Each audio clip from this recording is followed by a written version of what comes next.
Hey guys, welcome back to another episode of the Anipop Podcast. This is episode 12, which we will be talking about like just random topics or just news and stuff in general that's been going on lately. I am your host, Jaden Day Zero. And I am your co-host, Maruitsuki. And I am the other co-host, the Lucky Doula. For this week, there's been a lot of things going on actually. The latest thing that I remember kind of trending recently is this GameStop, of course, because GameStop always has this thing, a record for being like the worst company ever, and they just made it worse by doing this dumb TikTok challenge, which is so cringy. Because it's imagine all the boomers and stuff doing these TikTok challenges and stuff just to be trendy and stuff. It's so. It makes me want to puke. But you mean boomers like you? Oh, someone's granddad someone's granddad whips and nays so that they can have a job. That's disgusting. But no, so apparently the hashtag for this one, I sent you guys through the Discord chat. It's hashtag Red Wine Challenge because is that it? Yeah.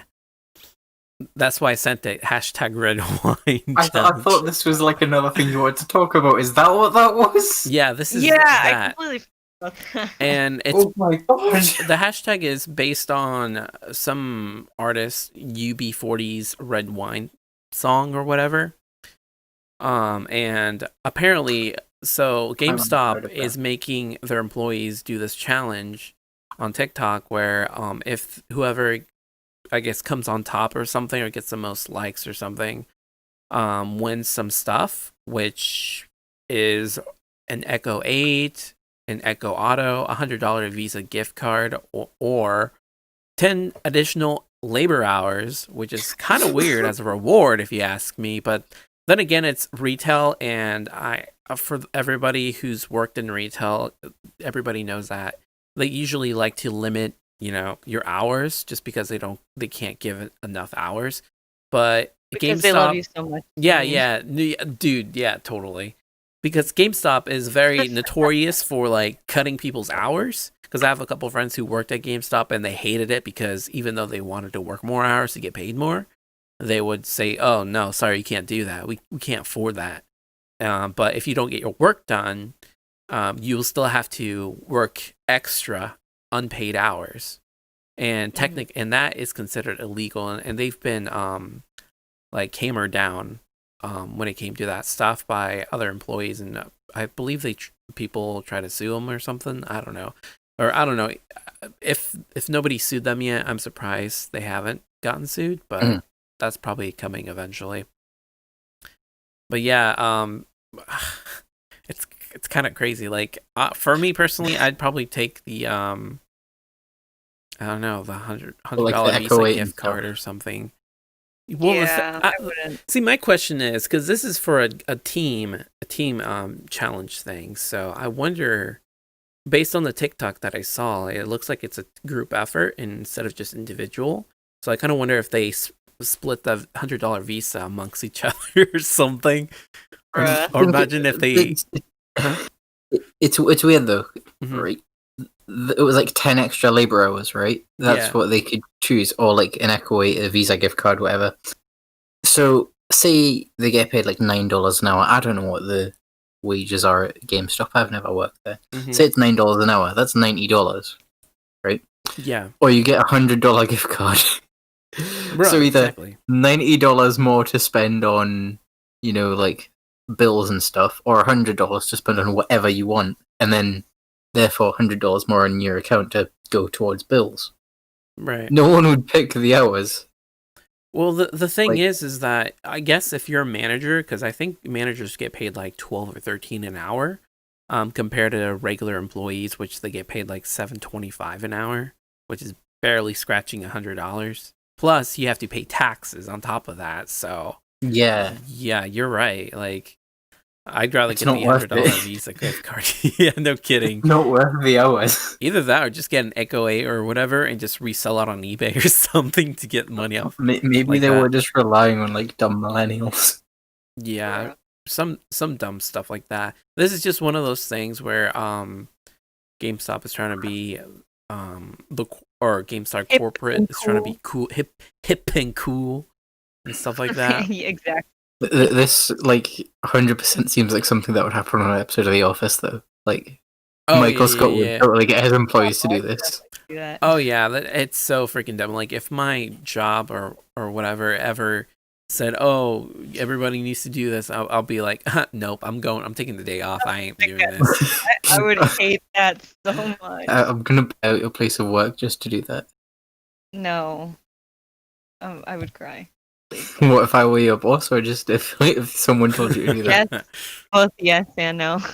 Okay. I'm But you don't want to know something funny though?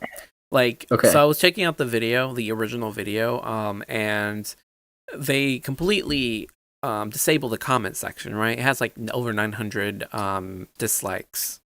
I even included my own dislike button or dislike. Bruh. So just so you know.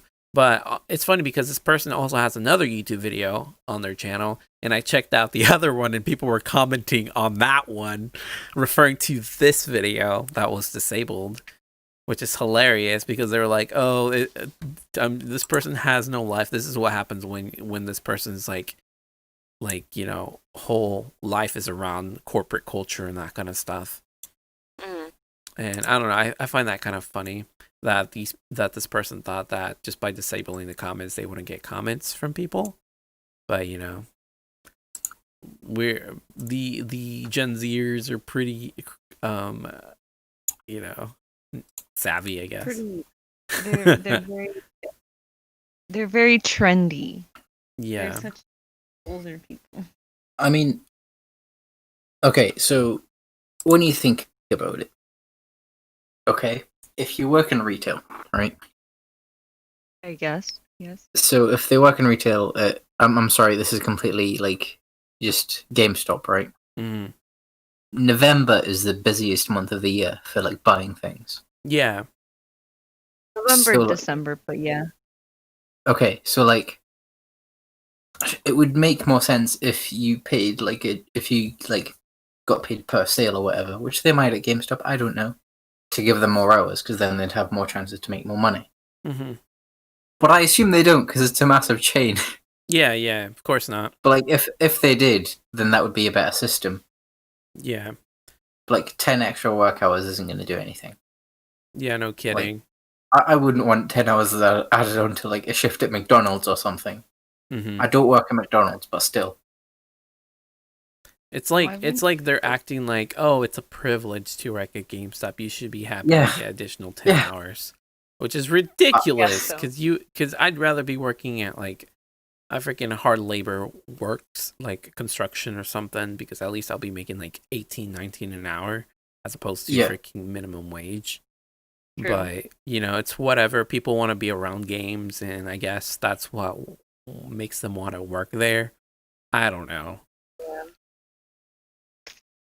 I don't know. I feel like it's kind of dumb that a company would kind of do that, especially something that is like maybe embarrassing or like something that people don't really feel comfortable doing, because you can't force someone who's reserved and quiet to do something like that for work hours compared to someone who is like maybe an extrovert and will easily be able to do that. Like you just can't do that. You can't do something that. Well, the thing is, it's not like it's forced or anything. It's just like a reward for doing it. Well, so even if you don't want to participate, you don't have to. True, but like I feel like in that case, it's just plain unfair. Then it seems more like the sort of thing you would do for customers to participate in. Mm-hmm. Yeah, like the new consoles, they sold out, so you could be like, hey, enter this challenge and you can win one of your choice, either a PS5 or an Xbox Series X. Or exactly. no, I can see them doing this where it's like, do this challenge and you get the privilege to pre-order a PS5. You get the privilege to work for us if you do that. They don't do job interviews, they just get people to TikTok dance. Bruh, yeah, no kidding. Dude, I wouldn't be surprised if that becomes a thing. If you go to GameStop's head office and you successfully do the Renegade or whatever, you get to become their CEO, which is great. Mm-hmm. That'd be so dumb. But I guess that's how they promote like quote unquote fun environment or whatever they want to label it. My gosh. I don't know. That's pretty much all I have for that, really. GameStop is like the BuzzFeed of like retail. Dude, BuzzFeed's dead, and I feel like GameStop is gonna go the same route. But I believe because Microsoft is now, I guess supporting GameStop. Are they? Yeah, they are. If you haven't heard, apparently I haven't. Microsoft made a deal with GameStop that they, instead of selling all of their stuff digitally, they're gonna sell some of their stuff through the retail stores and stuff. Mm-hmm. So that way GameStop can actually resell games and stuff from Microsoft. And I'm pretty sure GameStop died in the UK. Like, yeah, there used to be one near me, but now like the only game shops I know of are like, it's actually just a shop called Game, and then there's like smaller shops like the one in my town. Then another shop called Stop. No, like, the shop's just called Game. Like their logo is literally just a purple rectangle with the word Game in big white letters. Oh, it's so dumb. But like, then there was a shop called Granger Games, but they closed. And yeah, a load of the staff that used to work in the branch of it in my town, opened their own shop, which was cool. That's pretty cool. Shout out my guys, they're really cool. They're really nice. I think it's quite like, it's an immoral thing, like saying, hey, if you want to work more, do this dance, instead of saying, hey, if you want to work more, be good at your job. Mm-hmm. Like, they should be rewarding people on merit, not on can you TikTok dance. Yeah, but what they wanted to do also, I see why they did it, is that they want to make it seem like it's like, oh, hey, look, as a company, we're making this fun challenge for our employees, but instead they ended up getting a backlash of negative comments and stuff like that. So they actually ended up taking down the challenge and stuff and basically canceling it because of the negative feedback. So apparently, Sony is aiming to take over Crunchyroll. I don't know. I think that's cool because, okay, apparently they own Funimation, which means the two could be combined to make an even bigger service. Which Jay and I talked about streaming services in either the first or second episode. Yeah. If they made a bigger service, it would cost more, but it might be cheaper than getting them individually, and you would have easier access to everything. Yeah, they would have a bigger library for sure. See, my question would be like, because I know for a fact, because I have a service called Verve. I'm not sure if any of you guys have heard of that. Okay, so Verve is basically comprised of like Crunchyroll, High Dive, some other little channels or whatever, like indie channels or whatever. And my question is, if because previously High Dive and Funimation was on Verve, but Funimation pulled out of Verve, so now Crunchyroll took over. And my question is, if the acquisition falls successfully, or goes through, I wonder if Crunchyroll is going to pull out of Verve, and that would mean that High Dive would be the only anime content on the whole service. Either that or they might buy up Verve and like just put Funimation, Crunchyroll, and make a contract with High Dive to like have all the anime channels like in one place. Yeah. But my thing is that with that kind of stuff, it's like, it's awesome, it's pretty cool to have like something like that, but at the same time, there's that one thing where it almost becomes kind of like cable television to a point where they're gonna start increasing their Prices or yeah, because they have to pay for these licenses, because unless they are able to, well, then again, like if they're able to just share a license throughout all of those platforms, then I guess they don't have to, pay as much.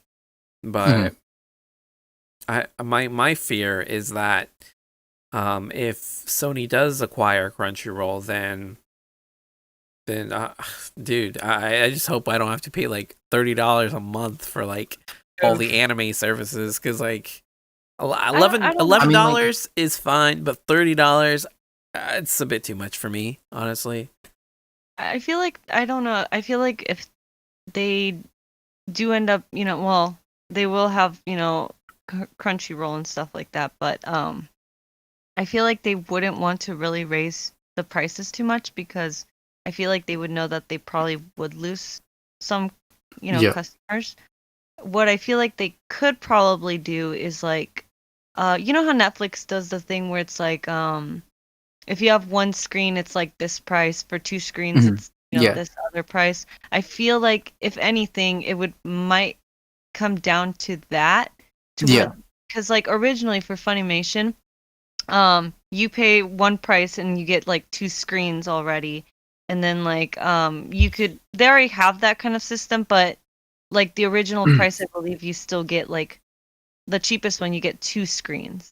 So if anything, if they end up raising the price, they'll just change it to where it's one screen instead of two, or something like that. Or they'll have more like perks and stuff, because I know they also include like con perks where you can get like I don't know, like certain things from their booths and stuff, as long as you show your code that you have an account and stuff like that. So maybe it would be like to where they include more perks for that and stuff like that. But instead of just Funimation, it would also be Crunchyroll. So I mean, that could be an idea.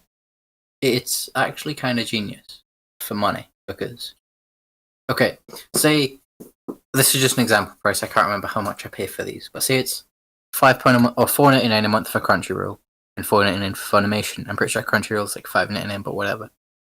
$4.99 makes $9.98. But people would see that as $5 and $5, so they'd see that as making $10. Yeah. So they would probably start charging $9.99, which means they're making an extra penny from each customer. Okay, doesn't sound like much, but say they had 1 million customers. That's a lot. 10,000 a month extra. Yeah, that's true. See, I don't think they're going to do that with the amount of licenses that they have. More than anything, I feel like they're just going to increase, like, even if you put both services together combined, they're more than likely are gonna raise it to like somewhere around $11 or $12 a month. Yeah, because they can't just earn like a penny extra. They would probably want to earn a little bit more than that. Yeah, because they bought Crunchyroll, or they're going to buy Crunchyroll, and that's going to be pretty expensive. That's $957 million to buy. Do you think it would affect the way they do Crunchyroll originals? I don't think so. I mean, that's pretty much up to the executive and the who they collaborate with within the company. Yeah. I think if they already have productions in place, they're probably not going to touch that and just going to let them go through with it, at least until if a new production gets, or something new comes up and they're like, hey, can we do this? Then I guess that's when Sony decides what's what. But there's another thing I kind of wanted to bring up, is that Crunchyroll is already kind of woke, and so is Funimation. Just imagine both of those combine. Yeah, it's gonna be super woke. Woke? Yeah. What do you mean? I want to know what you mean. I'm still confused. Okay, so I don't know if I want to get into it, because it's a whole mess. Yeah, because Crunchyroll, if you guys don't know, there's a show on Crunchyroll. I forgot what it was called. It was a Crunchyroll original animation. So it was like an in-house animation. But if you look at the cast, or if you look at the trailer, all they talk about is like how diverse they are, and how they have people of different backgrounds working on this production, but they never hardly ever touch the actual what they're working on, which is the important. So instead of focusing on the show, they focus on how it's made. Yeah, they focus on the producers and the animators, and focus on how diverse they are. Basically, so it's like a vegan complaining that sure the meat tastes good, but did you know it's a dead animal? I don't know if that would be a good analogy. But... No, they're judging it on how it's made, not what it is. I guess. I suppose. Like, the show could be awful. Wait, are you... Huh? I'm so confused on Ducky's... Okay. Okay, go on. okay. No, go on. It's fine. Do you want me to explain? No, it's fine. I just feel like it's really put... Well, okay. I'm just saying that Crunchyroll is known to be very woke, a very woke company, as well as Funimation. And if a lot of people, especially the hardcore anime fans, are giving them like they kind of hate Crunchyroll and Funimation for being kind of woke because if you didn't also for Funimation. Apparently within an episode of Maid Dragon, they were talking about like the patriarchy and like misogyny and all that kind of stuff. And in the original Japanese version, it had nothing to do with it, but they changed it so so the dub is like talks about that stuff. And so we can hashtag relate. Dude, yeah, like it's so dumb. And fans are pretty pissed at Funimation for doing that stuff, and that's the kind of stuff I'm talking about. Like, if Funimation and Crunchyroll and Sony, if they all combine together, I feel like the wokeness will make it worse. It's gonna be way worse because you already have these woke Crunchyroll people. Now you're gonna combine it with this woke Funimation. Dude, I can see all these people being so hipster, man, with their glasses and their scarves and their they get Starbucks in the lobby of their like offices. Yeah, this episode is just bringing out Jason and Boomer. Oh yeah, totally. But next thing you know, they're gonna be. Yeah, I don't know. I just don't want them to like ruin anime in general and like mistranslate just to fit a certain agenda. And stuff. Yeah, I think if they do that, they're taking away from the actual story, and like if you try to relate too much to like, it's like people don't watch anime to relate to it exactly. I mean, there's slice of life, I guess, but like it's an escape. They watch, but anime is it's a form of entertainment. It's for us to be able to enjoy it and to like watch these silly things, these stories, these things that make us cringe or whatever. It's all about that. It's about the story and the characters, and we don't want to like be, hashtag relatable. We want to be, just weebs. I did notice. I think something to take into account there is that Sony that's buying this that's considering buying them, and this is just one example. But I was watching Spider-Verse earlier because it's a fantastic film, and it's about Miles Morales, who's he's not white. And not once in that movie do they make a point of mentioning his race. Yeah, exactly. That's how you make a good character. Yeah, that's how. Yeah, you don't base them around their race or sexuality or gender. You base them around who they are as a person. Mm-hmm. Exactly. That's why I that movie is. It's so great, not just because of the art and stuff, but it's so good because one, you could tell he's mixed because he's black and he's Hispanic Puerto as well Rican, because of his mom. Yeah, and like it's very interesting because they didn't have to like say it out there right in your face. They could just easily like because his mom speaks Spanish to him. Exactly. You imply it through the things around them. Subtext. Oh my goodness, yes. Just more shows need to do that. Because if you try to force it too much, people get annoyed by it. You lose people, you lose customers, you get negative feedback, you get comments. Of course, there's going to be those people who are like so hardcore and they're like, heck yeah, man. But in reality, like if you really want people to like be, chill about it, you don't shove it in their faces. You just got to like, like be cool about it and show it with the surroundings of the character and stuff. Yeah, show it in the world. Don't just blatantly say it. Yeah, exactly. I agree, and hopefully they don't. Funimation and Crunchyroll don't go as far as try to shove their SJW agendas down our throats. I don't think they would if Sony's because in they charge. did in the past in some of the previous anime shows, but hopefully they won't. But I'm not crossing my fingers on that because I'm more than likely they will. But I don't know. I think I don't know with the whole acquisition. I think it's kind of a good thing that they're combining because then you don't have to like get multiple streaming services and stuff because everything's under one roof. At the same time, it's a bad thing because it's a monopoly now, and because literally the only anime licensor is High Dive. Aside from those two, High Dive, which does a lot of Aniplex shows or Sentai Filmworks shows, they do a lot of like slice of life shows and stuff that are really popular. But unless Sony decides to buy them out as well, then it becomes a true monopoly. But I think you're forgetting 3 very big names in this. Which one? Netflix, Amazon Prime, Hulu. Yeah, but the thing is that they don't have a big library like Crunchyroll and Funimation, though. I feel like Netflix is like the main stuff people watch. Yeah, but it's just behind in seasons. No, yeah, you're right. But the thing is that Crunchyroll and Funimation, those two are like the leading anime platforms.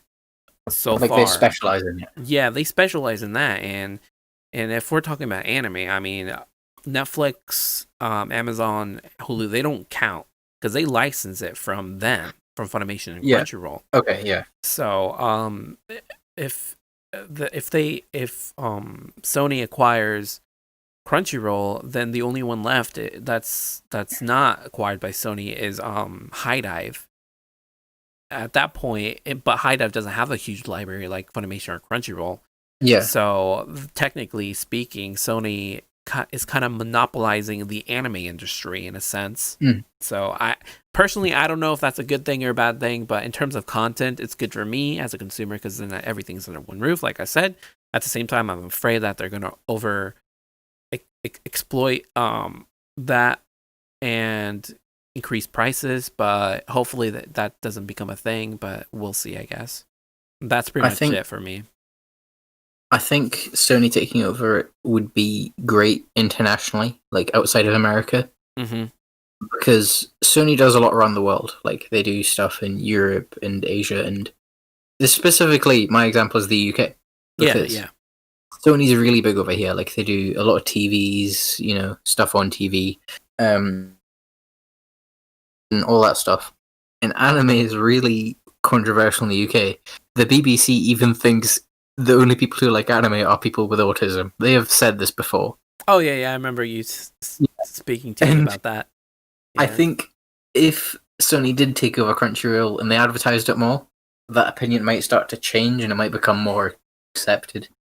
And I want that to happen. Yeah, I agree. Hopefully. And another thing I think about it is, so Amazon Prime has Prime Channels, which is like a service you can get a subscription for through Amazon, which is really annoying because Funimation Now is on there, and I've got a subscription for that, but you can't connect that to Amazon. So I have to use 2 different apps. Anyway, so what they could do is make like an anime version of Amazon Prime, where you can get stuff from Crunchyroll, stuff from Funimation on it, and then this stuff, so you pay a subscription for each of those, and then the stuff you can watch for free on there by just paying for that service. Yeah, but the thing is, you choose what you pay for. Yeah, but the issue with that though is that I know for a fact that Crunchyroll and Funimation like to keep specific shows exclusive, so they're not going to license out everything. They might license out some stuff, like as you already see on like Netflix and like other platforms and stuff like that. But if you want to watch if you want all the anime available to you, you have to go directly through Crunchyroll or not Crunchyroll, but you have to go directly through Sony in order to watch those shows, basically. At least you will now. if they acquire Crunchyroll. But yeah, I don't Yeah. know. But I see what you mean. What are your thoughts, Maru? Oh, wait, say that again. What are your thoughts? Honestly, I guess for me it's just more like I guess we'll see what happens.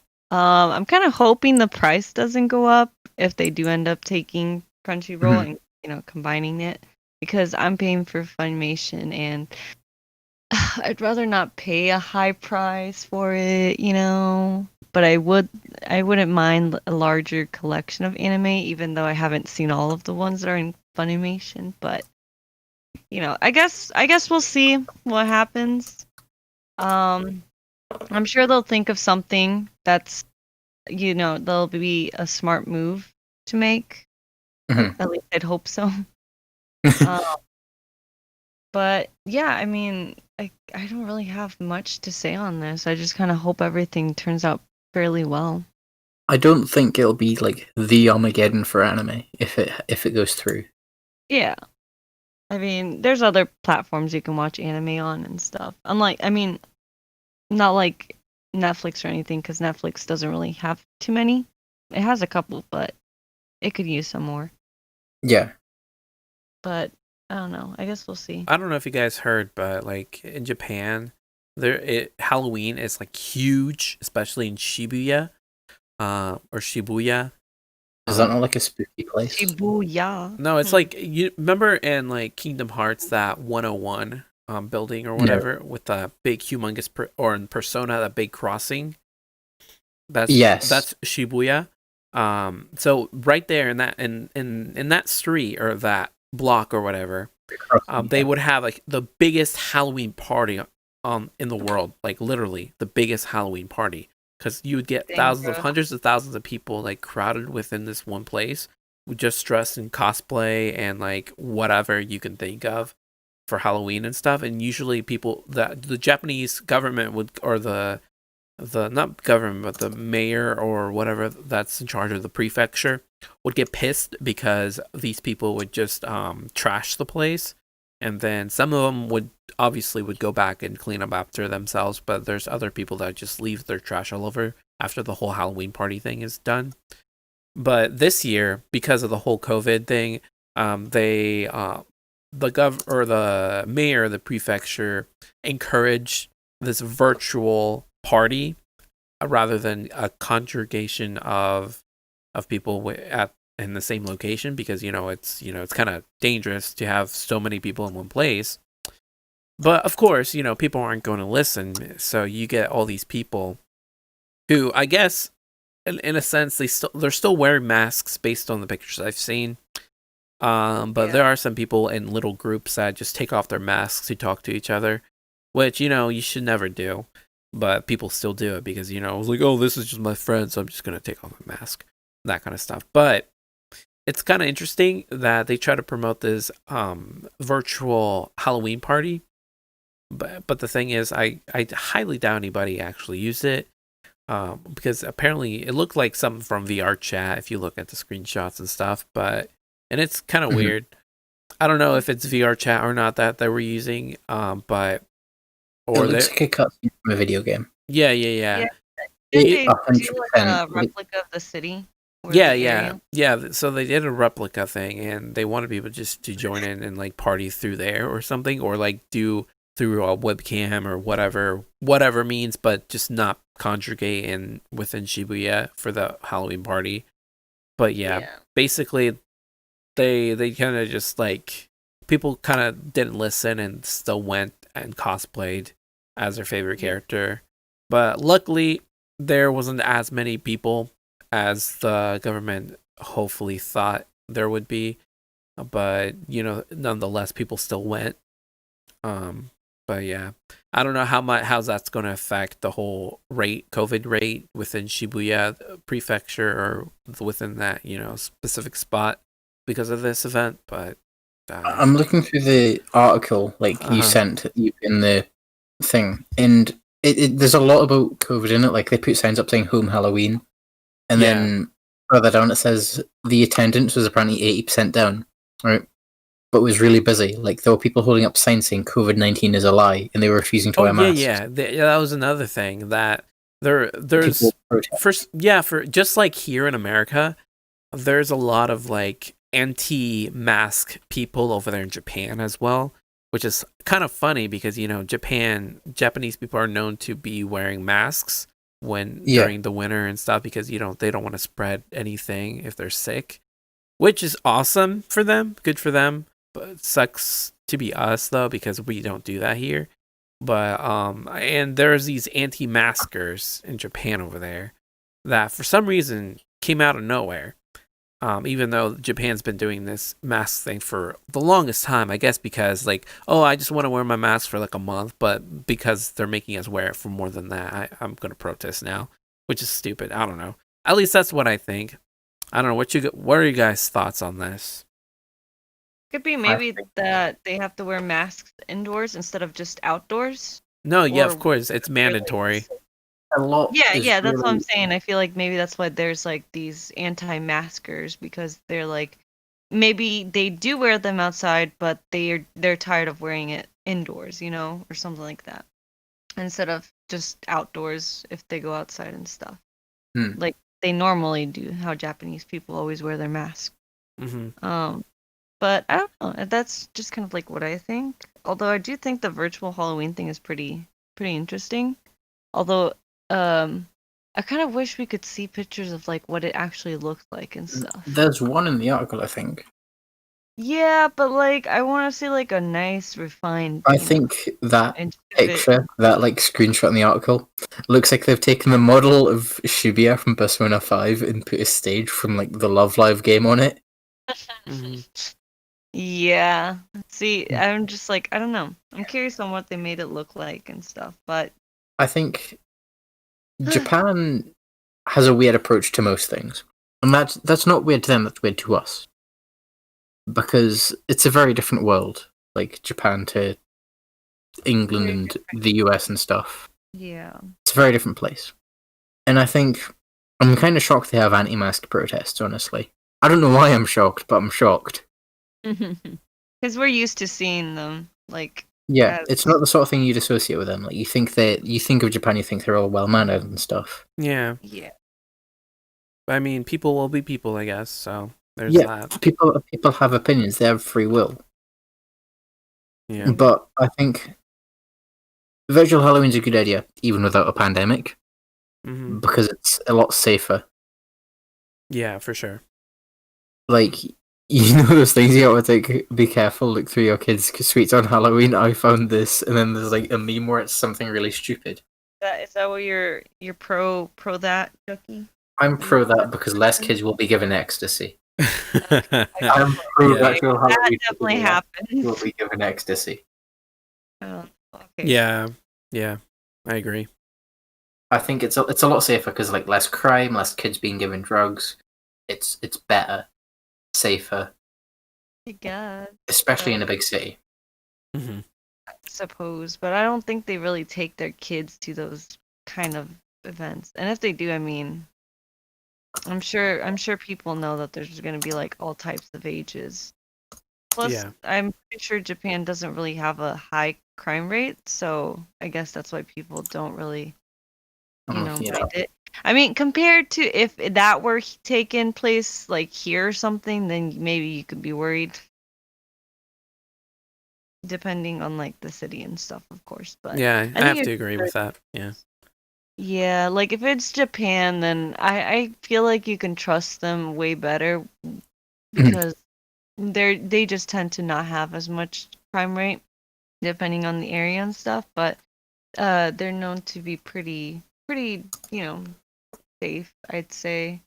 Unlike the US, rip.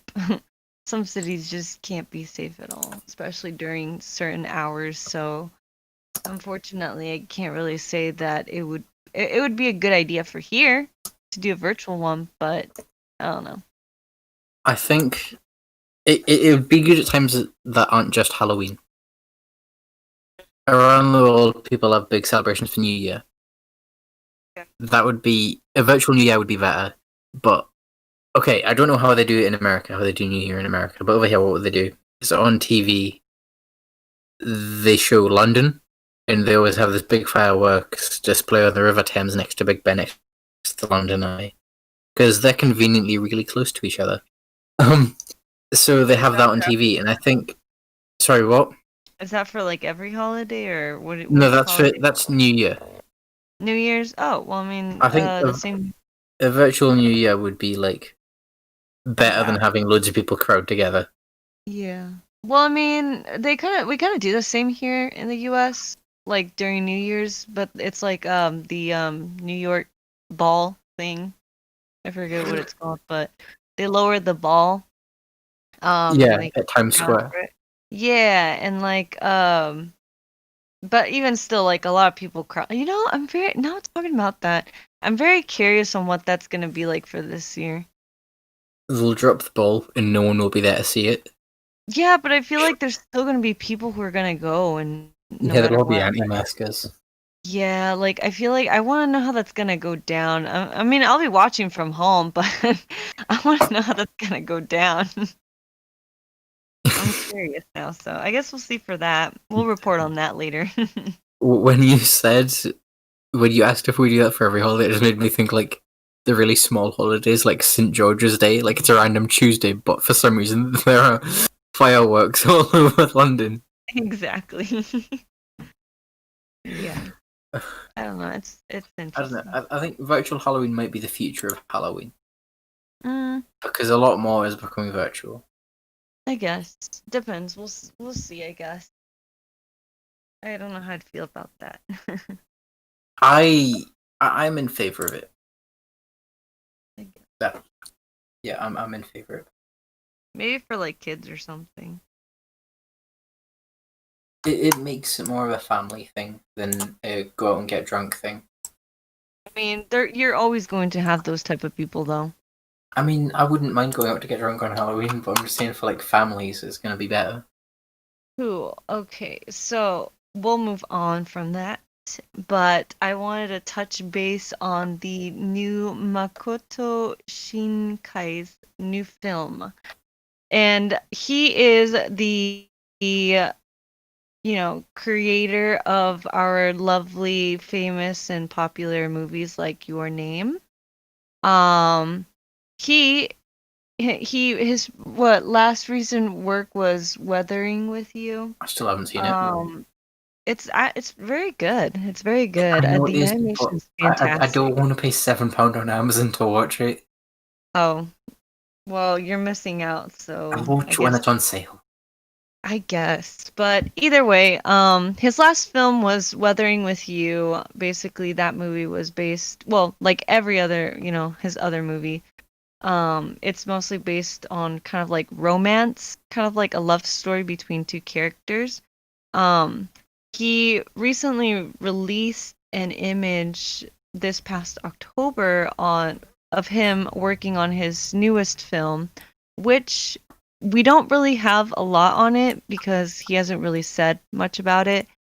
But of course, a lot of people already know that it's probably most likely going to be another love story.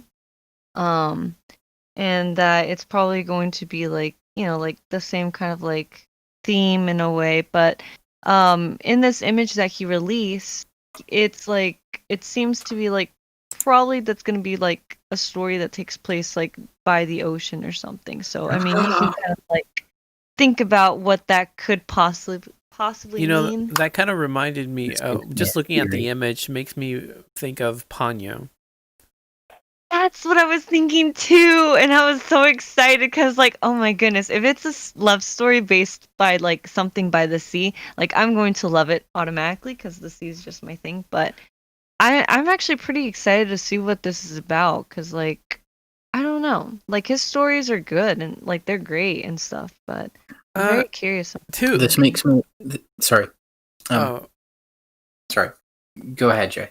Oh, I was just gonna say, well, to an extent, I've noticed that a lot of his films and stuff are based off like sceneries and like water, because that's what he's like really good at in terms of directing animation and stuff. Because if you looked at his films, like his previous films, like the what was it called, the Evergarden or something like that, and then The Garden of Words.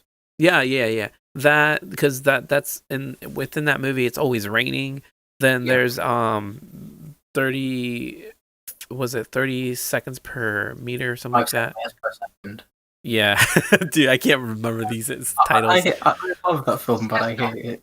I have really bad experience with that film. Yeah, and like Weathering with You, and like especially Weathering with You, because a lot of water-based stuff. Your name as well.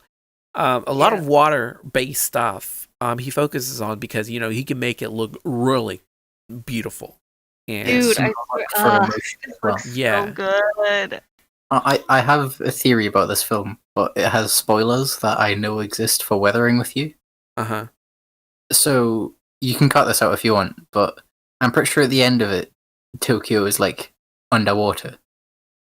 Like a lot of yes, and this is this shows a lot of boats. What if what if this is after that? Because I know that Your Name and Weathering with You are connected. Oh yeah, because there's like a note that shows Taki are married.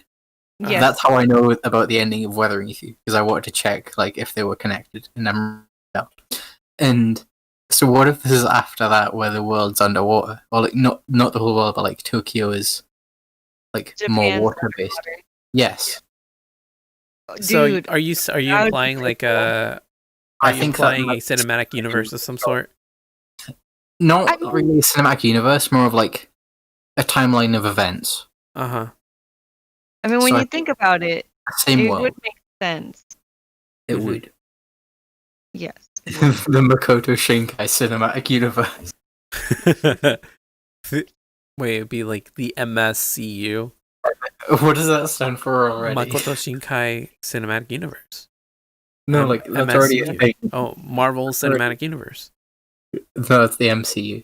Yeah. The Mutual Security Credit Union. Oh, the MSCU. Yeah. Totally. Well, in all honesty, though, I could definitely see that being that's a really good theory, because looking back at Weathering with You, this is slight spoilers for people who haven't seen it, but yes, there were some Easter eggs in that movie with the characters Your Name, which was very interesting to see and stuff. And like I'm pretty sure, probably most likely in this film, the newer one that he's coming out with, we'll probably maybe see like some of that, which I think will be very interesting and stuff. And like it kind of gets me excited to see like what other films he comes up with after that one, to see if he'll continue that like timeline, or if he'll just like create something completely different. But I don't know. I look forward to it. What do you guys think? I think I'm also looking forward to it, honestly. Yeah, same here. Because anything Makoto Shinkai, he just makes everything look really good, and his movies are always interesting. So I'm pretty excited. Oh yeah, for sure. I'm looking at his movies, and I've only seen like 2, 3 of his movies, I think, possibly 4. So I've seen Your Name. I've seen 5 centimeters per second, and then there's Voices of a Distant Star, which I don't know if you'd class it as a movie. It's only 34 minutes long. It's like a OVA or short or something like that. Yeah, it's really good if you haven't seen it. I need to watch that. I haven't seen it. There's like, okay, so I wouldn't like spoil it, but there's a guy and a girl, and she goes into space to fight aliens. And the further away she gets, the longer it takes for them to send a message to each other. Yeah. But she doesn't age. She's in space. That's interesting. It's really deep.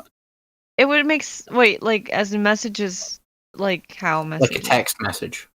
Oh, okay. Well, never mind. I was gonna say something else. I would say it would make sense, but never mind. Okay, there's another film I've seen. I thought it was directed by him. The Place Promised in Our Early Days. Huh. I don't think I've heard of that like around, but I haven't actually seen that one either. It's a different world where Russia and Japan are the 2 dominant powers in the world or something. There's a tower and a plane, and a girl needs to wake up. That's just my description of the film. It's really good though. I went through one night where in that one night I watched The Place Promised in Our Early Days, 5 centimeters per second, Voices of a Distant Star, and Wolf Children, all in one night. Wow. That was a deep night for me. I bet. Jeez. Yeah, Makoto Shinkai is a great director, and I've noticed a lot of his recent films seem to have like hair endings, which I look forward to seeing what he does with this new one. Yeah. And I'm pretty sure the band is gonna play for this film as well. Radwimps, yeah. Radwimps or whatever. Yeah. I like them. They were good band. Yeah, I think at this point, Makoto Shinkai is like, yeah, you guys are cool. I just want you in my next film, or want to play in my next movie. Kind of like how Tim Burton is always casting. Who was it? Johnny Depp. Yeah, Johnny Depp and this other I feel girl. bad for Johnny Depp. Yeah, but we'll get into that some other time, I guess. Will we? Do we have to? Yeah. Yeah. Okay. Also, not just the picture in the tweet, but like the text in the tweet as well. Mm-hmm. He says, this is the Twitter translation. I've been staying in my room drawing storyboards. That's fine. My eyes are blurred and harder than in the previous work. Do you think he's indicating that he's getting too old for this? Nah. He still has some. How old is he? I think he's probably in his 30s or 40s, maybe. Isn't it 40s? Probably. He's 47. 40. Oh, geez. Dang. Okay. Never mind. I take that back. I thought he was younger, but I guess he's getting to that age then. Hirohiko Araki, the guy that makes JoJo, is like 60, so... Oh, wow. Yeah, he's 60. So I'm sure Mr. Shinkai has a lot of work. Yeah. Yeah. A lot of time ahead of him.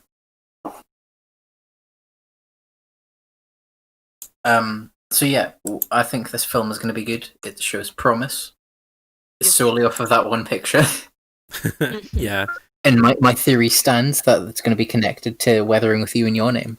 I wouldn't be surprised. That's a good theory. I like that. We'll at least get a cameo at the very least. Yeah. See, I just got Jay a free theory video. Yeah, totally. What do you guys think of his other films? I like them. They're very interesting. Yeah, they're pretty good. Okay, that's cool. Yes. So, Pokemon's newest expansion, the Crown Tundra, came out on the 23rd or 26th of October. It's an expansion on the Sword and Shield story, which has basically, after you do the gyms, you do the first DLC, you go to this place where you get to explore, and you find legendary Pokemon. You find this new Pokemon, Calyrex, which is really dumb, by the way. It's a sheep with a big brain who rides a horse. That's so dumb. He has 2 horses. He has an ice type and a ghost type. And it's so dumb because he rides them, and you confuse the Pokemon, but instead of fusing, he just rides it. And so, what do you guys think of Pokemon as a franchise now? Like, do you think it's gone too far? Like, has it run out of ideas for designs? Okay. I have a lot to say about Pokemon right now. Because literally, I've watched like some people ranting on YouTube recently about the Pokemon franchise and how it's going downhill after that DLC expansion thing came out. So if I'm not mistaken, there's only this DLC, and this DLC is the Island one, right? There's the Island one, and then the one that just came out is the Tundra. Okay, never mind. So the one I was thinking about, the Island one, which is apparently the most grindiest thing ever. But my opinion on this whole Pokemon fiasco thing going on, because I mean I still have the game, but I don't play it. But I think they're going downhill just because I don't know if you probably know, Ducky, but Pokemon left this the newest Pokemon games to a different development team because which is, you would think that they would keep it within their main development team, but their main development team is working on different stuff. And I think that's probably one of the major reasons why it failed, because of that. and why kind of I don't know if would you consider it a fail, more like it was misguided in terms of like features and stuff. But the DLCs have been lackluster. The character designs for these Pokemon are ridiculous. I don't know, this balloon thingy that rides a horse. That's Yes. okay. I'm like Saitama from One Punch Man with the face. Like okay, because it's so weird, bizarre. I don't know where they get this. Wait, what is the name of it? It's called Calyrex. Calyrex. Yeah, And then the horses are called Glastrier and Spectrier. yeah. So it's Oh. like a. So wait. So is that its evolution? It evolves from No. this. So it's a fusion. It starts as a sheep, or like a Uh-huh. sheep with a big brain. Yeah. And then through the story, it guides The you, fuck? so you pick which one of the horses you want to catch. But you don't catch it first. He gets with the horse, rides it, using these reins you have to give him. Like, you have to get them made for him, give him them, then he gets the horse. Okay. Okay. So those horse Pokemon, they're two They're different fusions. Pokemon. Yes. Oh, okay. Gotcha. You can separate the sheep from the horse. It's so stupid. That is so strange. I've never seen that happen before. I mean, I You guess you give him the reins as a held item, and he rides the horse. wow. Yeah, that's very very weird. Does it like boost its stats or something, or I don't? It's classed as a different Pokemon, That is so weird. like a different Like, form. what the heck? That is so bizarre. I've never seen them do this before. But I'm not surprised at this point. They're trying to get as gimmicky as they can to capture the attention of Pokemon people. As far as I'm There aware. are two other new forms of Pokemon. Sorry. Do you remember the Reggie Pokemon in Generation 3? There was Ice, Steel, and Rock. Oh, Reggie Gigas. Yeah. Yeah. So there are two new ones. There's a dragon and an electric one. Uh-huh. The dragon one is just a red ball with 7 dots on its head and a Charizard skull for its arms. Wow, that's pretty hardcore. The electric one is just like a light bulb, like a spiky light bulb. Uh-huh. Can I just say this is what I found when I looked? I saw that earlier. Wow. Beautiful. This. That's so dumb. That other Pokemon there is also a new. It's called Urshifu. It's either a water and fighting or dark and fighting, and it comes from a little bear that you teach kung fu. Oh yeah. That's from the first DLC, right? Yeah. Yeah. The first DLC is awful because there are these things called Max Mushrooms, which make your Pokemon Gigantamax. Uh-huh. A really bad version of Mega Evolution. Yeah. And in the second DLC, the grind in it is you do these things called Max Adventures, where you go in and you fight Pokemon, and at the end you get a legendary Pokemon. And that's it. Yeah. That's all you do. And this, after you finish the story, that's all there is to do. Uh-huh. It's really bad. Yeah. You know what? I Oh, do go think ahead. DLC is better than a sequel. Yeah. Because when they had like a good example would be your Ultra Sun and Ultra Moon, where it was just the same game with a few changes. And instead of that, they expanded the story, which I think is better than just the same game, same price, with like 3 new Pokemon. Yeah. You know, I really wish that they added the what's that one extra thing that they added that they have at the end of Pokemon Emerald?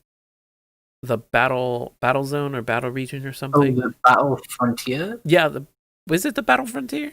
I don't know. But I there's don't this extra zone in the Pokemon Emerald games where after you finish or after you beat the Elite Four and become the champion, there's also this other zone that you go into the battle tower and you fight even stronger opponents. And I really wish that they made this a different island with a kind of the same concept as that, where you can battle like other Pokemon trainers, but and also as well as the previous generation trainers like Red and everybody like that. They had something like that in Ultra Sun and Ultra Moon. Yeah, you could. Yeah.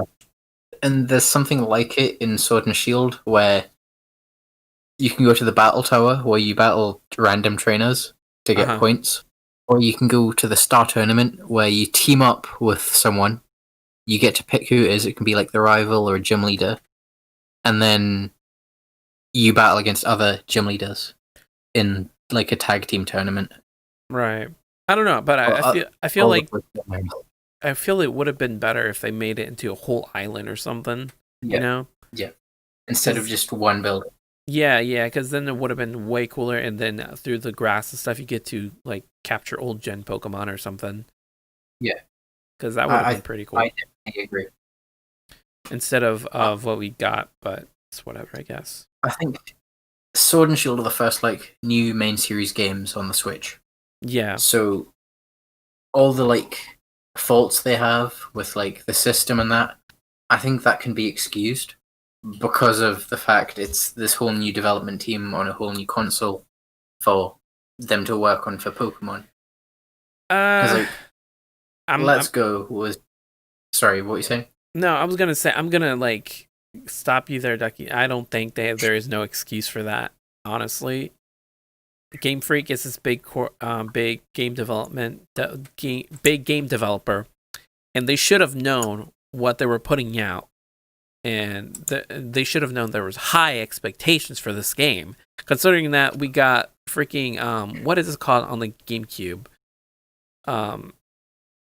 Gale of Darkness. But they should have known. I don't know. Like, I don't know. I don't know. I feel like since like they had like the story to work on and like, okay, the wild area in the game is probably the best new feature, where it's instead of just a route going from one place to another, this big open area. I think they probably spent a bit too much time developing that. Yeah. Much time on the sprites, because a few days before the game came out, there was this really like infamous animation of a legendary Pokemon turning around. But instead of having an animation for turning around, it was walking, but not moving. It was just rotating. Bruh, that's great. I feel like they spent too much time working on like the wild area and the cosmetic stuff, like outfits. Oh yeah, and they should have spent more time working on details like cutscenes and like the sprites for the Pokemon. Yeah, they said every move is going to look individual. That was a lie. They don't. That was the biggest lie. That was a copy and paste. I think now they've got the like framework for stuff for future games on the Switch. They can improve. Hopefully. Yes. But at the same time, there will be people complaining about the national decks. Yeah. Where they thought this game would have every single Pokemon in it. Well, I can understand why they kind of cut some of it out, because, you know, that would have been a huge chunk of time to implement. Yeah. Otherwise, it would have made sense. I understand the why people are mad, because if you have the national decks and you import these animations and these stuff, and the only difference between this game and the previous gen mainline games is that the textures are better, then they could have just copy and pasted all the, you know, almost all Pokemon over to the Switch and just kept it like that. But no, they didn't. They just cut half of it. But if it was new animation and a brand new spanking new everything, then I would then I would totally understand why they cut some Pokemon out of the, you know, the game. Yeah. Right? Because then would have taken so much gigabytes out of the cartridge and stuff. Yeah. I feel like I don't think they're ever going to have every Pokemon in a game in the future. No, at this point, no. There's a service called Pokemon Home, if you've ever heard of it. Yeah. Yeah, you get it on the Switch and on your phone, and it lets you basically put Pokemon from any Pokemon game. You can put it from Pokemon Bank, Sword, Shield, the two Let's Go games, or Pokemon Go, into Pokemon Home and keep them there. You can trade them, you can put them into Sword and Shield, but not other games. And then you can build up the national decks in there. That's a better way to do it than have all like 900 Pokemon in one game. Yeah. Because having 900 Pokemon in one Switch game would demolish the storage. Yeah, dude. imagine Pokemon being like freaking 90 gigabytes of memory. It's even bigger than, I can't than wait. some COD games. Jesus Christ. Don't even talk to me about COD storage. I spent weeks downloading COD Modern Warfare. Oof. But yeah, I don't know. Pokemon, for now, I feel like it's kind of gotten repetitive and downhill. That's why, personally, I kind of just, after playing like an hour or two of Pokemon, Pokemon Shield, which is the version I got, I kind of got bored of it, and I was like, yeah, this is kind of boring, and I kind of just dropped it and played something else. But that's just my opinion. Thing. It's just, yeah, no, I have to agree with that. Yeah. It just feels like the same kind of playthrough every single time. There hasn't really been anything new to it, like something that would make you be like, oh yeah, heck yeah, I'm gonna get the game because of this. I mean, yeah, they've brought out new like Pokemon. Yeah. Like designs for characters where you can actually customize them, and maybe like the different like setting to the story, but I don't know. It's just I don't know if it's just because I'm like just losing interest in Pokemon, but I don't know. To me, it just doesn't. It doesn't grasp my attention as much anymore. They've started this. Sorry. Yeah, go ahead. They started this really weird trend in Pokemon games, and this started with Generation 7, where they have two teams, a good one and an evil one. But like near the last act of the game, you find out the good team is the bad guys and the bad team is the good guys. Like in Generation 7, Team Skull turned out to be really nice, and the Aether Foundation were evil. Yeah.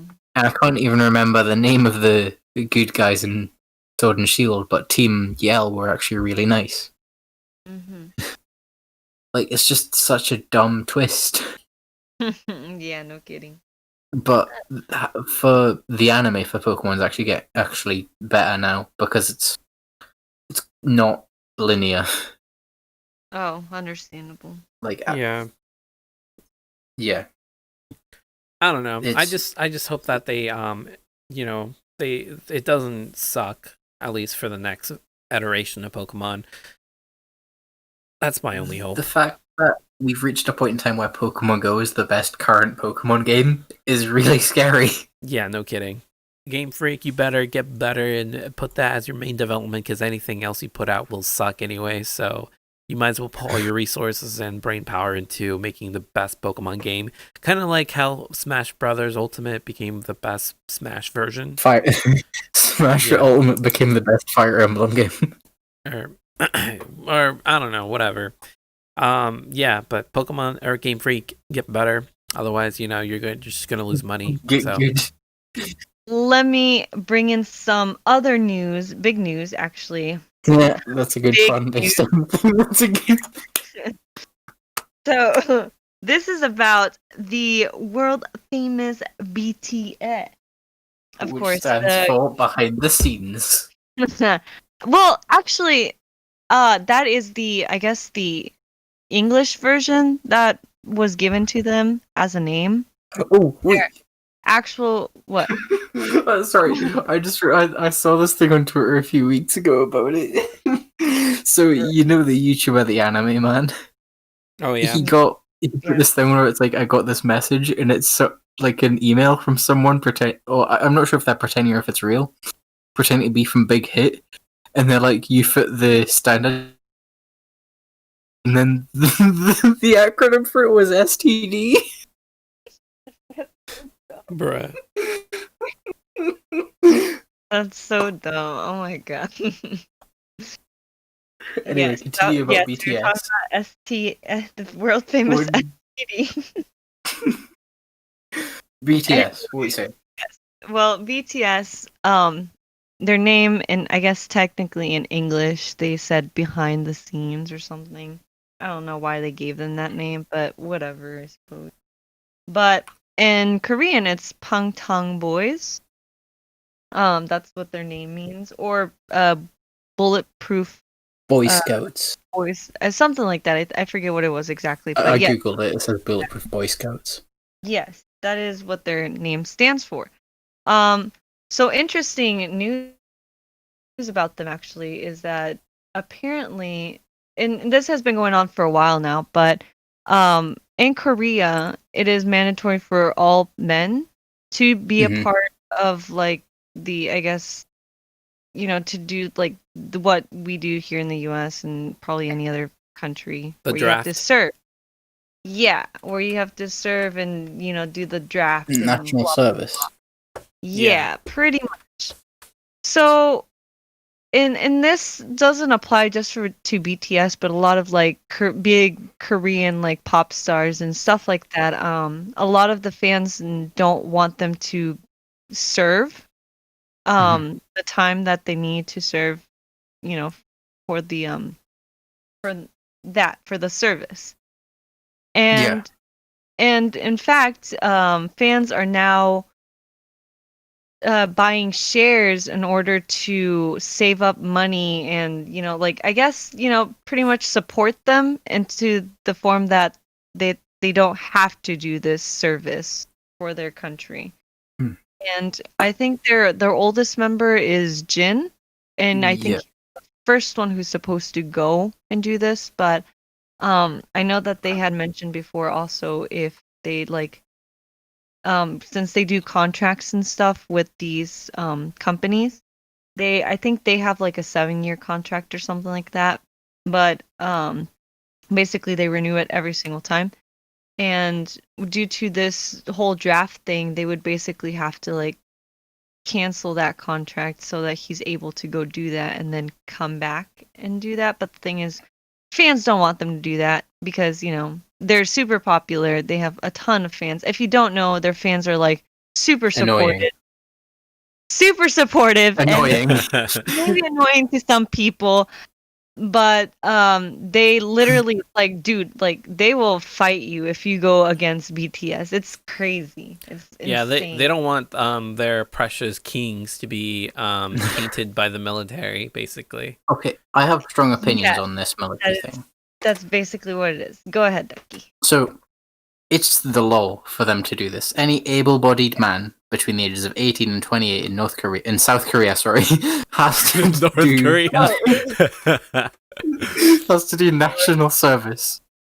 So they should have to do it. Jin is 27. He said in an interview he would do it if he was told to. He said it's his duty to serve his country. Yeah. I love that man for saying that. Yeah, same. Respect. He said screw the fans. A lot of the BTS members are pretty much like that. They understand what they have to do and stuff like that. It's mostly coming from the fans who don't want them to. Do you think they know how annoying their fans are? Wait, say what? Do you think they know how annoying their fans are on social media? Like, have they seen all the videos of them in comment sections? I'm pretty sure they've probably seen some stuff. They firsthand experienced those crazy moments, so I'm sure they know personally. Okay, yeah. Like, literally, these people will show up at the same airport that they're at, waiting for them, okay? It's crazy. Plus, there's been news, like, this happened, I forget how long ago, but this lady pretty much hid in a pot near, like, in the hallway or something, waiting for them to come back from somewhere to go into their room for the hotel. It was a whole thing. It was insane. I was like, what the fudge? Dude, why can't they capture this on camera? I want to see all this stuff. They should compile this into like a compilation. That'd be so funny. Yeah, it's pretty interesting. I don't know. Some of the fans are super crazy, and oh my god, there's a lot of fans who are like, oh, if this member gets into a relationship with this other person, like I'm going to like, I don't know, kill myself or something, or like. Or like if fans are like, oh, I love this member and stuff. Some of them will be like, oh, you can't do that. Like they're not allowed to date, and they'll like try to like go like be all up on you and stuff. It's so, oh my goodness. I will say some of the members are pretty chill, but some other ones are, oh my goodness gracious, so insane, so freaking over the top, more than they should be. K-pop fans are the reason I don't post on Twitter. If you ever have an opinion on Twitter, someone will reply with a K-pop gif. Yeah, pretty much. if actually, in fact, if you haven't seen a lot of like, there was like a lot of like racist stuff on Twitter. And in fact, a lot of the K-pop community ended up going on there, flooding it with K-pop stuff. Yeah. So that it wouldn't be like you wouldn't see anything negative, and like it would be all kind of like just Thing is, a lot of them do this. Like a lot of them fake racist hashtags to get K-pop trending. Like, oh yeah, it was not awful. surprised. Like, yeah, there's no actual racist tweet. It's just a K-pop GIF with that hashtag gets K-pop trending.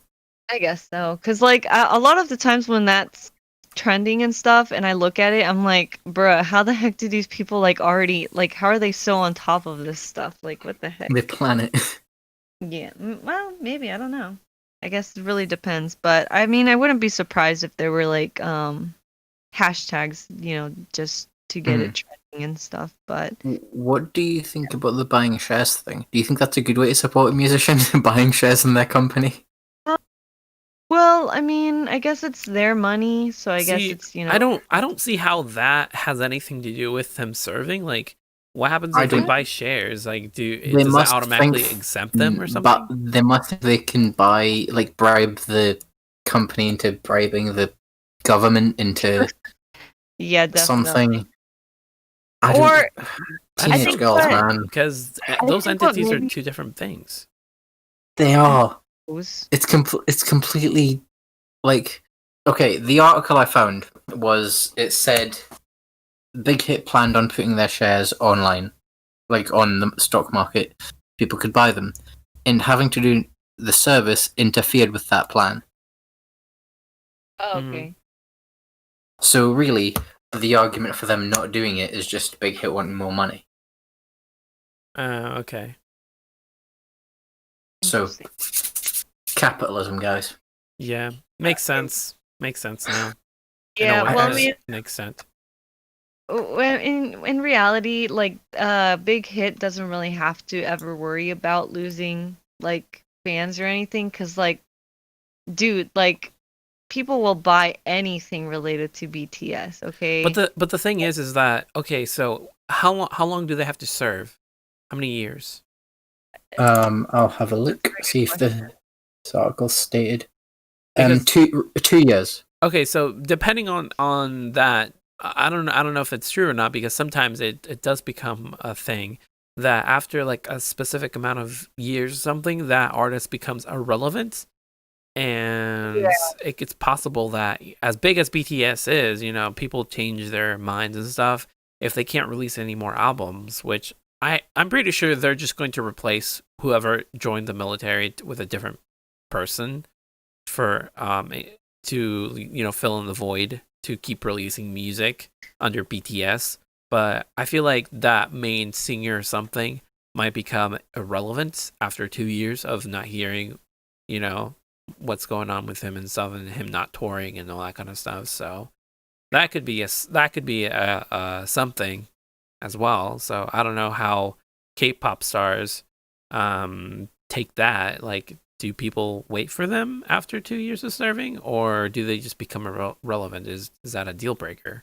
I don't know. I think that's probably what they're worried about, like the fans. Yeah. Is that after like having them serve or something, like after 2 years of being away, like they feel like things will just kind of like die down, or like things will kind of like split, and that would probably be the end of them, because it really would be kind of difficult to really come up with any music within those 2 years without that one person, because they're a group, and as a group you need to do things together. And I know there's been like because for example RM and J-Hope have both had their own like songs released with separate artists from the US as well. And they themselves have their own music basically, but they're still part of the group and they still do music with the group. Technically they could do that, but the thing is that they may grow as independent artists, but as a group it would probably kind of die down, so their hype would kind of be cut. And I think that's what fans don't want, and as a company they probably wouldn't want that, because right now they're basically at a really good run, because for like 2-3 years now probably, I don't know, like they've been doing pretty good. They've been winning awards. They've been guests here in the US for like the award shows and stuff like that. They've done performances, things like that. And if they end up having to cut that because they have to join the military, that would be a big loss for the company itself, and like they would basically lose on many opportunities that could get them to become even bigger or like do bigger stuff and stuff like that. So I think that's the one thing that fans really don't want to see happen, because it would be heartbreaking to them, and of course, it would be a loss for Big Hit and stuff. Yeah. I think it says a lot about the fans if they would let 2 years kill a band. Because like I've seen bands, I can't think of examples off the top of my head, but I've seen bands like die down for like 6 years at a time, then come back and they've done amazing stuff. Well, like, yeah, of course. I think there's like The Killers, McFly, stuff like that. They've disappeared for ages and come back and had fantastic music. 2 years isn't going to do much. Yeah. No, if they're really a good band and they're not only liked because of the hype, because teenage girls online think they're cute. Oh, unfortunately, a lot of people do that. That's their only appeal. Yeah. Also, the article, which I'm reading right now, one of the last paragraphs, Big Hit, which plans to list on stock market thingy, said in its prospectus that military service is a risk for investors. That's all they care about. Yeah, it's basically what they would be risking. Like they would be mostly like losing money, because when you think about it, like you said, there's been bands who have left for like 6 years or more, and they've done great and stuff, but like I mentioned before, right now they're at a really good like point in their careers and their business, that by sending one off to the military, it could make them drop and lose money and fans as well. Well, maybe not fans so much, but they would definitely lose money because they wouldn't have like, these people like, these opportunities and stuff like that. They wouldn't have investors as much. Yeah. Because they wouldn't be releasing as much music. I know for sure Big Hit does have another band under their name, which is TXT. They're a much newer group that came out like I think about like 2 years ago, or I think it was about two or 1 year ago. But even still, they haven't gained as much popularity as BTS has, and that's why BTS is such like their primary and their biggest like the one thing that kind of like keeps the company at a very high point is themselves. They could stick with just TXT to continue making music, but the thing is like they would be basically kind of like starting over when it comes to like getting to that point that BTS got to. But I mean, like, even so, it's mostly about money in this case. And like, of course, like the fans are the ones who are worried about this. So I found the Big Hit website, and so it says artists under the Big Hit label include BTS, and this next part really annoys me. Referred to as the Beatles of the 21st century. Oh yeah, they are nothing like the Beatles. I think what they're referring to is probably the popularity of them. Yeah, until they let a woman break them up, they are nothing like the Beatles. Yeah, you'll never know. Actually, that could happen, but who knows? But because they're like corporately designed, unlike the Beatles, I highly doubt that'll ever happen. In this day and age, music is so like the music industry is so oversaturated. Nothing will ever be as big as the Beatles. It's like how in manga, nothing will ever be as big as like the big three. It's just the way things are. Like the world is so much like there's so much more, and these things are now that nothing's ever going to be as popular as these things were. I don't know, cause like BTS has actually made quite the popularity when you kind of look at it. They've made quite a fan base, and like their fan base is pretty strong. And I mean, personally, for me, I never really listened to the Beatles, but I do understand that they were quite popular and stuff. Um, If I there's I ever would a thing say called BTS mania, I'll accept that they're the Beatles. okay, well, but I'd say BTS is at a pretty high point though, for sure. They're very popular and stuff, I'd say. And I don't think we should really like like take down what they really accomplished because they have accomplished quite a bit. And if you think about it, a lot of like Korean music or even just foreign music doesn't really make it to the radio here in the US. So when you look at it that way, they're quite at a very high point to be able to have their music played on, our radio stations and stuff like that. And when that first happened, there was actually a lot of people who disliked that and were quite rude about it too, because they're like, oh, why aren't they like singing in English or something? And it's like, it's unfortunate because a lot of the our music from the US is played in all over different parts of the world. But yet if a different country, appears and like has their music played here, it's like some people get pretty triggered about it, and which is unfair because they've worked pretty hard to get to this point and stuff like that. Yeah. And I don't know, I say we should be proud for them for their work. And just like I think they've done pretty well to get to where they are, so I can see why fans are worried and why the company itself would be worried, because they've actually made some pretty big progress in the US at least. I've never heard people complain about Gangnam Style being in Korean. Just saying. Yeah, but I mean, like, that was because it was one song, and it was probably because like it wasn't like a K-pop group, like like a boy band, or like it wasn't like where it's constantly, now you kind of hear it a little bit more than that one song and stuff. Mm-hmm. And that one song was kind of, it's not like it was taken like a joke, but it was more like people found it kind of funny and stuff. And now that there's like a K-pop boy group, they're like, what the heck is this, and blah blah blah, like they're not, people from here aren't used to that, to something different.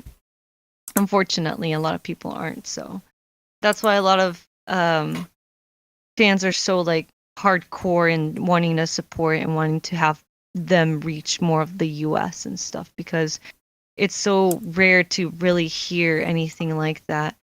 And like they kind of just want to keep holding on to that so people can be more like, I guess, diverse and not like so judgmental. Yeah. Yes. So I say we should praise them for their accomplishments, for sure. Can I praise them without liking their fans? Yeah, that's fair enough. I mean, you don't have to like their... I want to destroy their fans. Just know that if any fans are listening, Ducky's the only one who thinks this. Me and Jay have our own opinion. What do you think? Hmm? What do you think of K-pop fans? I don't know. From what I've seen, they're just crazy, so I don't know. He's not wrong. They are pretty crazy, but I mean, crazy can be good, crazy can be bad. So, I mean, they have both sides. Excuses now. So I'd say good job to BTS. So that's all from me. Mm-hmm.